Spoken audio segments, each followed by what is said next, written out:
வணக்கம். இன்றைக்கி நாம் என்ன பார்க்க போகிறோன்னா, இன்ஃபோசிஸ் நாராயணசாமி அவர் அடிக்கடி நியூஸில் இப்போலாம் வராரு. அதாவது வேலை நேரத்தை 78 மணி நேரம் 80 மணி நேரம் வாரத்தில் வேலை வாங்கணும் அப்படின்ற மாதிரி சொல்லிட்டு போகிறாரு. சொல்கிறது தப்பு இல்லை.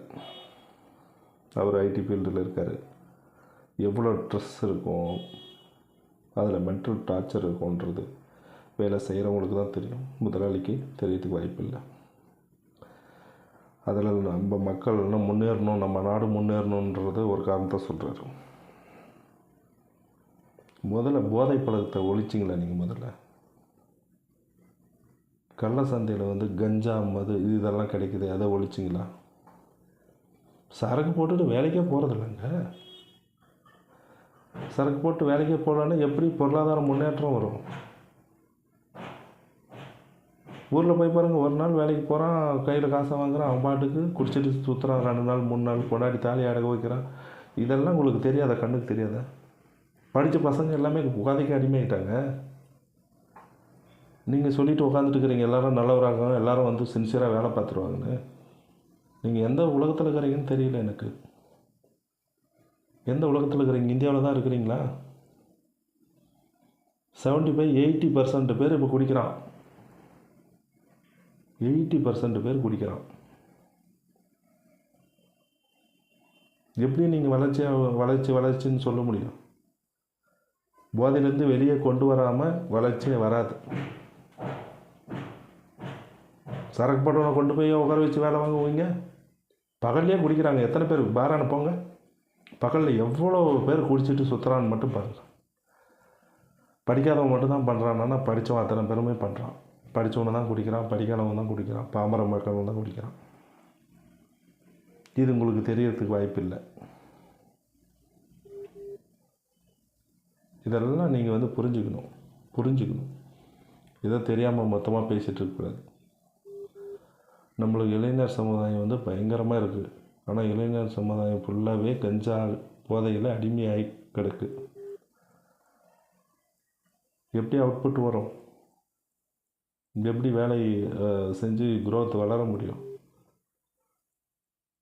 எதோ கிடைக்கிற அதுலேயும் மிச்சம் மீதி இருக்கிறவன் கொஞ்சம் நைட்டில் கொஞ்சம் இது பண்ணுறவன் அதில் தான் வச்சு ஓடிட்டுருக்கு. இப்போ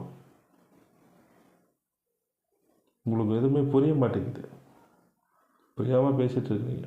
என்ன பொறுத்தளவு கேட்டிங்கன்னா, போதை இதெல்லாம் ஒழிச்சிட்டிங்கன்னா, திங்கள் செவ்வாய் புதன் வியாழன் இந்த 4 நாளில் 12 ஹவர் வேலை போட்டிங்கனாவே, 12 ஹவர் வேலை போட்டிங்கன்னா இதில் ஒன்று அதில் ஒரு 2 நாளுக்கானது எக்ஸ்ட்ரா பண்ணிவிடுவாங்க. 4 + 2 6 days ஆச்சு.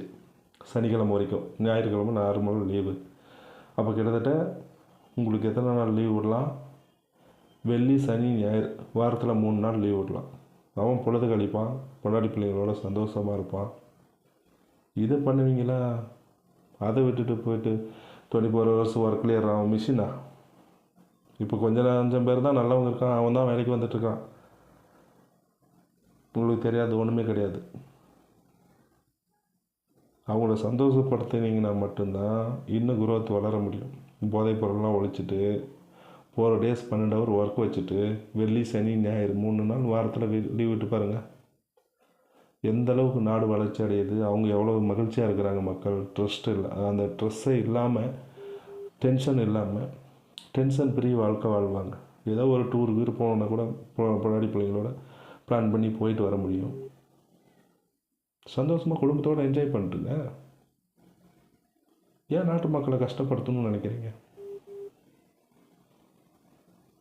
நீங்கள் 24 hours கூட கம்பெனியில் உங்களுக்கு வேலை செய்யணும்னு விருப்பம் இருந்தால் உட்காந்துட்டு நீங்கள் ஓனர், ஐயோ பணம் பணம் பணம் பணம் பணம் ஒன்றும் தூக்கிட்டு போக போகிறதில்ல. கடைசியில் நீங்கள் உங்கள் கூட எதுவுமே கூட வரப்போகிறதில்ல. உங்கள் அடுத்த தலைமுறை நல்லா வச்சுருக்கா, அழிக்கிறானா, அதை சம்பாதிச்சு இருக்கானான்றதெல்லாம் உங்களுக்கு தெரிய போகிறதில்ல. இறந்துட்டால் முடிஞ்சுது. ஆனால் இருந்த வரைக்கும் நீங்கள் சந்தோஷமாக இருந்தீங்கன்னு உங்களை கேள்வி கேட்டு பாருங்கள். அன்றைக்கி தெரியும் உங்களுக்கு. ஐயோ எனக்கு அங்கே வரணும், இந்த 100 கோடி இருக்கா, 200 மாற்றணும், 200 கோடி இருக்கா, 300 மாற்றணும், 300 கோடி இருக்கா, 400 மாற்றணும்னா எப்படிங்க நிம்மதி வரும்? எப்படி நிம்மதி வரும்? சந்தோஷமாக இருங்க, வாழ்க்கையில் சந்தோஷமாக வாழ்ந்து பாருங்கள். கடவுள் எவ்வளோ கொடுக்குறாரோ அது போதும்னு நினச்சி வாழுங்க. மக்களையும் சந்தோஷமாக வச்சுட்டு பாருங்கள். அவங்க மிஷின் கிடையாது. உழைக்கும் வர்க்கம் இல்லைன்னா நீங்கள் இல்லை, புரிஞ்சுக்கோங்க. உழைக்கிறதுக்கு யாருமே இல்லை, நீங்கள் ஓனர். எப்படி? சரி, மிஷினை வச்சு ரன் பண்ணுறீங்க. உழைக்கும் மக்கள் யாரும் வேலைக்கு போகிறதில்லன்னு வச்சுக்கோங்க. யாரும் வேலைக்கு போகிறதில்ல.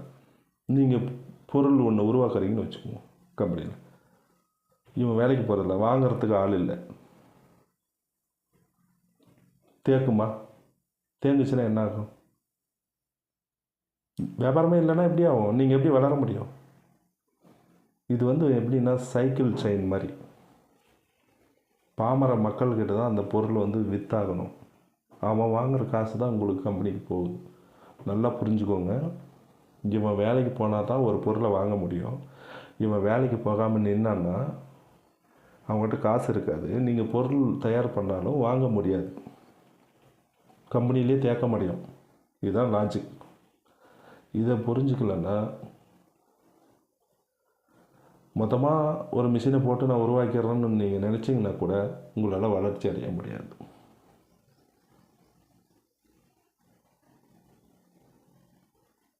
இதுக்கு மேலே நான் சொல்லணும்னு தோணலை. இது போன்ற பேசுகிறவங்க உழைக்கும் மக்கள் பக்கத்தில் நின்று அவங்க படுற வேதனையிலையும் துன்பத்திலையும் பங்கெடுக்கலனாலும் பரவாயில்ல, அவங்கள வேதனைப்படுற மாதிரி பேசக்கூடாது. நன்றி.